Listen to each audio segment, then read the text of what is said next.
मेरा 25 तारीख को ये कार्यक्रम संपन्न हुआ। ये स्टेज था, कार्यक्रम ख़त्म हो चुका है और मैं यहाँ आई हूँ नारायणपुर में ना।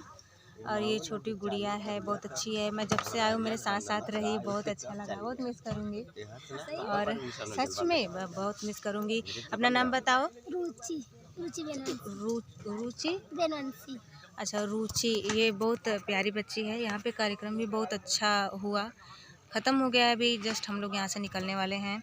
और ये साथी कलाकार हमारे चंचल जी, अपने बारे में कुछ बता दीजिए। हाय फ्रेंड्स, मैं यही चाहूँगा कि रात बहुत ज़्यादा हो गई, आप लोग जागिए मत सो जाइए। मतलब अपनी तकलीफ जाहिर कर रहे हैं कि अभी हम तो जग ही रहे हैं, आप लोग ना जगिए। अच्छा भी है, टाइम से सो जाना चाहिए, लेकिन कलाकार टाइम से कहाँ सो पाता है। तो वीडियो लाइक ज़रूर करिएगा और चैनल सब्सक्राइब ज़रूर कीजिएगा। Thank you so much. मेरा जो आज का प्रोग्राम अभी हुआ है ये मेरे यूट्यूब चैनल पे देखने को मिलेगा। सपना करो चैनल है और चैनल सब्सक्राइब करना ना भूलें। Thank you so much. Bye bye, take care.